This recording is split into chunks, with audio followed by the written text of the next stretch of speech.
Hello, ladies and gents. It's Hagbard Celine here on another beautiful afternoon, and today we're going to be talking about the Muslim Brotherhood. And we're going to be reading a little NPR article. So, as we go along, if you're an American, just remember, your tax dollars paid for this. Muslim Brotherhood, mainstream in many countries, may be listed as a terrorist group. It's a chilly mid-morning in a clinic in the working-class neighborhood of Swaleh in Amman, Jordan. Children wearing winter coats donated by charity organizations sit on plastic chairs, waiting to see doctors and dentists. Pamphlets in the clinic, published by the Muslim Brotherhood, offer advice on being a good Muslim and instructions on how to pray. But it's not really religion that brings people here. Of course not. It's very rarely the religion that brings someone in, but it's very frequently the services that those religious organizations come to be the dependents of that makes people turn to this religion from that point on. It's akin to writing an article in the late 15th century about how grand churches and missionaries were, because they went to areas that were relatively impoverished and offered them literacy and education and medicine and things like that. Of course, they needed to convert and follow some really basic religious rules, but it's fine in these areas. Everything's fine here.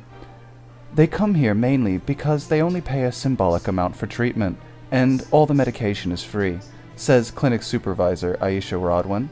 The patients are mostly refugees and Jordanian orphans. Of course, they're refugees because that word means a whole hell of a lot nowadays. The clinic is one of dozens in a charity network founded by the Muslim Brotherhood and now run by the Jordanian government.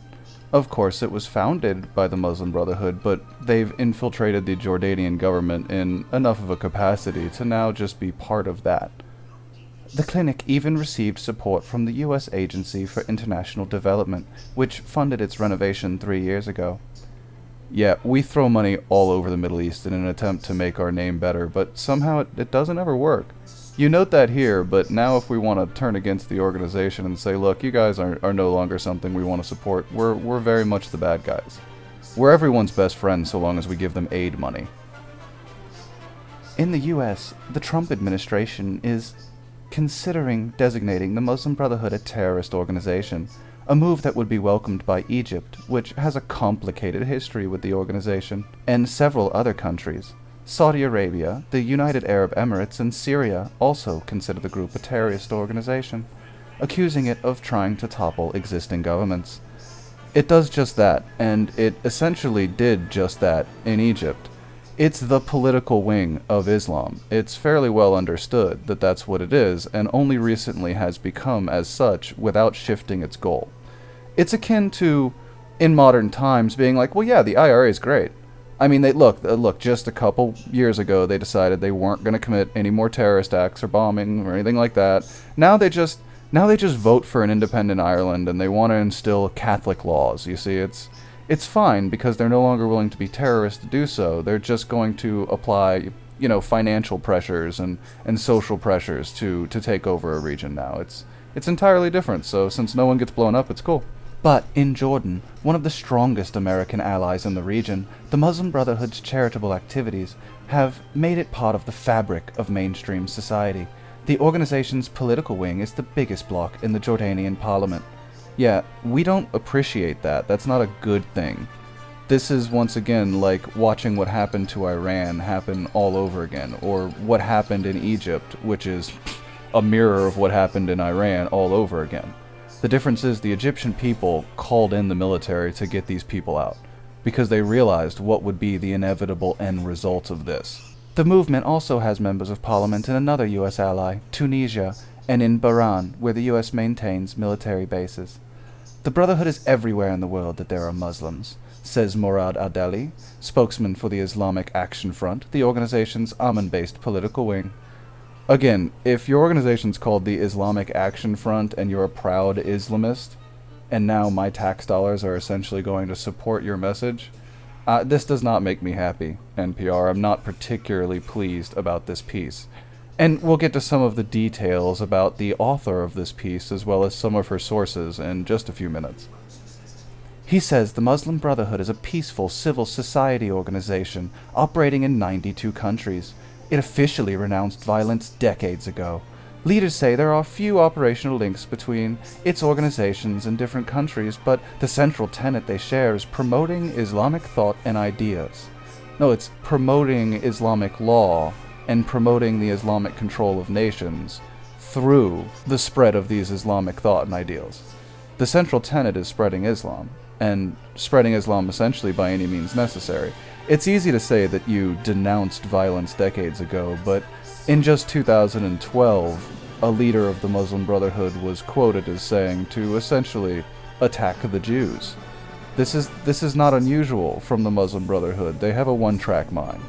Adela and many analysts say designating the Muslim Brotherhood a terrorist organization would encourage extremism by sending the message that the U.S. does not differentiate between different Muslim groups.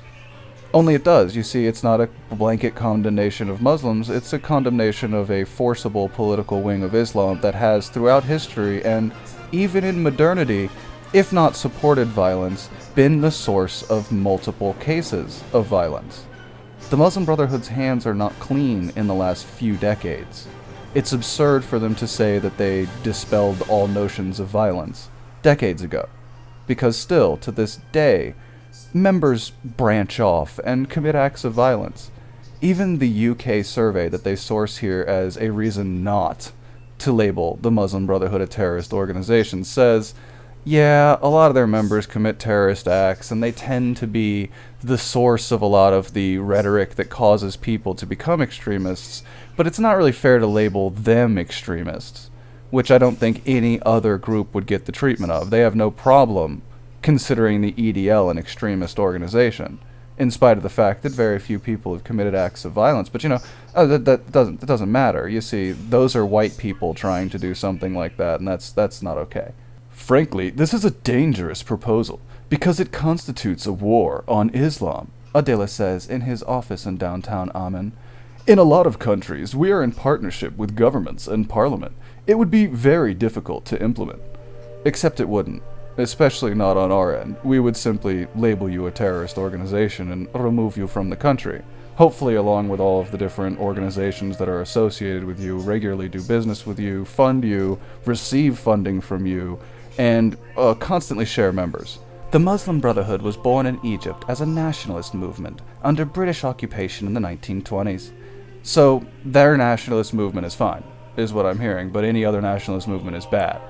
It's completely fine to support the Muslim Brotherhood, which originated as a nationalist movement in Egypt, which is, again, a bit of an understatement. It was a nationalist Islamist organization. That was, by the way, close friends with one Adolf Hitler. And this is not shit-talking, this is just the reality of the situation. They were indeed in league with Mr. Hitler, which is kind of cool. In recent decades, it gained popularity by offering the prospect of a religiously based alternative to corrupt and autocratic governments. Yes, just a corrupt and autocratic religious government instead. And yes, some people agreed with that, but huge portions of the population saw that that way lies Islamist law. That way lies Sharia being the norm. That way lies all sorts of shit that ends up dragging your country about 400 or 500 years backwards. And most of the people in Egypt decided that wasn't going to work. A year after the fall of Egypt's longtime president, Hosni Mubarak, Egyptian voters elected a Muslim Brotherhood president. He was toppled in a 2013 military coup that brought current president, let's just go with Sisi, to power, after which the organization was outlawed. Again, if you actually look into what occurred in Egypt in 2013, yes, it was a military coup. However, it was a military coup that was being openly and regularly supported by the public. Egypt has since hunted down and killed Muslim Brotherhood leaders and jailed thousands of its members. Yeah, this is also true, although I think what they're referring to by jailed thousands of its members and hunted down and killed Muslim Brotherhood leaders are, there have been a couple instances where, indeed, they were found with weapons or resisted with force when they were come to arrest an outlawed organization. And what I think is interesting is it wouldn't be super hard to simply cut ties, let the organization die, and refund, to simply become a new organization. However, they insist on continuing to be the Muslim Brotherhood. Jordan's Muslim Brotherhood officially broke ties with the Egyptian organization after the 2013 military coup. Yes, a little bit of cover your ass does not surprise me. Many Egyptians believed the Muslim Brotherhood was incapable of governing in Egypt and squandered its chance of power. It did. By the way, if you want to know one of the inspirations for the coup, it was actually the leader of the Muslim Brotherhood who had been elected president deciding that he no longer had the law applied to him in any way, shape, or form. Upon that announcement, people were outraged, took to the streets, and a coup ensued. Imagine if tomorrow a modern Western leader, let's say Merkel, was found out to have committed multiple crimes, and she just said, look, I'm the leader of Germany, and me, my cabinet members, my family, we can't be arrested for anything. I mean, whatever happens is just what we have to do, so just deal with that. That defeat has shaped a more conciliatory Muslim Brotherhood in countries such as Jordan, which has diffused the movement's power by splitting it and encouraging a pro-government faction. Yes, what they've done is split it in a very similar manner that we taught the tribesmen that then took over Saudi Arabia to split. What you do is you have a religious/social movement over here that provides emotional, religious, and some financial support to the very poor and the needy, and then you have a political branch that operates like any other political branch, only they're tied directly to this social branch, and each uses the other's power as a reinforcer. That's all that's occurring. This isn't new or anything. This is just a typical way that one takes power in a country. The Brotherhood is a seasoned movement that understands the dynamics of politics and the need to be able to lead a constructive dialogue. That is how they evolved and developed. Now, it's interesting, because most of that means nothing, but if you note that he will admit that they are a seasoned movement that understands the dynamics of politics, you'll understand more specifically that yes, he's being honest. And for the record, this is being said by Jordanian political scientist Labib Kimwahe, or some shit, which, by the way, if you want to look it up, he's not just a random political scientist or activist. He was trained in London. He's the CEO and COO of several chemical and energy corporations, as well as being a member of, well, the National Reform Front of Jordan, of which he is the member of the executive board. So this isn't exactly someone whose word you can trust per se. Kimhawe says, designating the Muslim Brotherhood as a terrorist group would create serious problems for Jordan's King Abdullah, a key partner in the fight against ISIS, and for Jordan itself. It would be very difficult to defend such policies or accept it. Jordan would be forced to take a stand and would not condone such policies. He says, you cannot assume that the U.S. is a friendly nation if this friendly nation is launching a vicious campaign against Muslims. This is the first defense of an Islamist. It's why Islamists, in Egypt, invented the phrase Islamophobia. They invented it because it allows everything, all critiques of any organization related to Islam, to get a similar treatment that, well, let's just say they were jealous. They wanted it to be something akin to anti-Semitism. However, that isn't working too well because of the actions of those of your organizations and groups that make it very clear of what your goals are. As a matter of fact, the Muslim Brotherhood doesn't make it a secret. They're very open about being an Islamist organization whose goal is to spread political Islam. But for some reason, using my tax dollars and an author who, again, is not exactly a neutral correspondent, we'll just go ahead and defend the existence of the Muslim Brotherhood, not just in Jordan, but they're using the example of the Jordanian Muslim Brotherhood as to why the Muslim Brotherhood in the United States shouldn't be associated with terror, which is asinine. A major British government report, as I referenced before, concluded that although offshoots of the Muslim Brotherhood have engaged in violence, it should not be classified as a terrorist organization.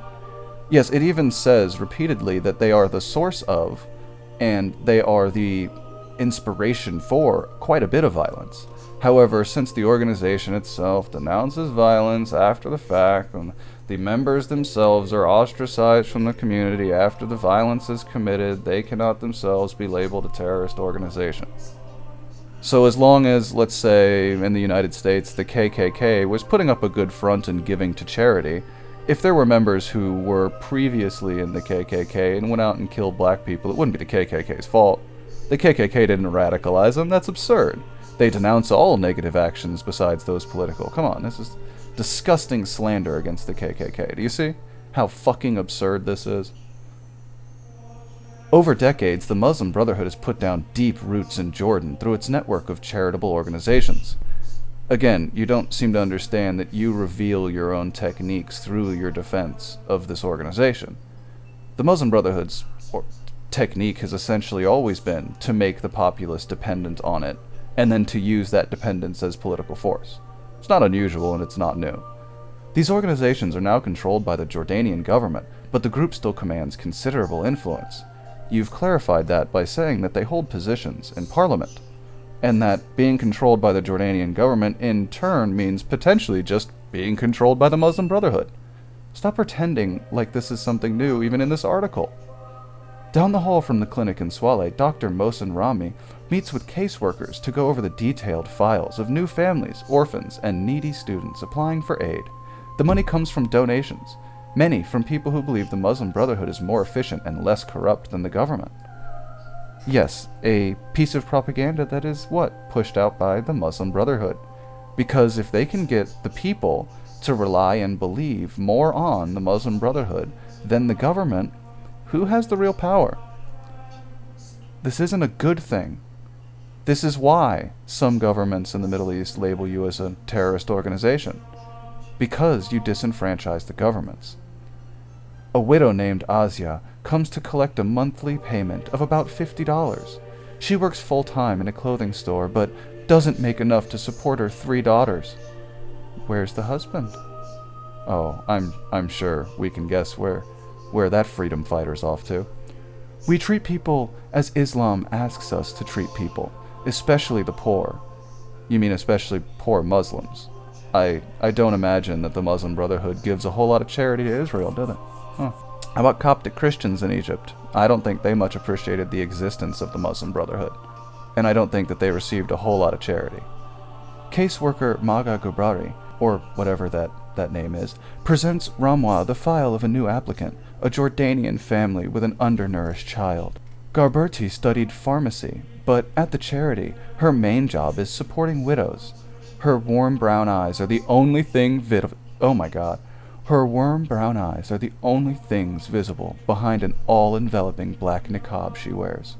Yeah, I'm absolutely certain that, by the way, this is another statistic you'll see thrown around, how many Saudi Arabian women have degrees. Now look at how many of them are employed, and then look at how they're employed. Now, they're trying to paint this as a good thing, but this woman, who's wearing her all-enveloping black niqab, is working only or primarily with families, children, and women. And, by the way, in Muslim countries, the word family entails that the husband likely isn't there, or if he's there, he's under the very watchful eye of his wife. So it wouldn't be for single males. I can almost assure you that this woman can't, in this area, work with a single male of, sexual proclivity age. She can perhaps work with a child who was left alone, like, a 10-year-old. But anything above that, she's going to have to call in a male helper, because she's not allowed alone with a male.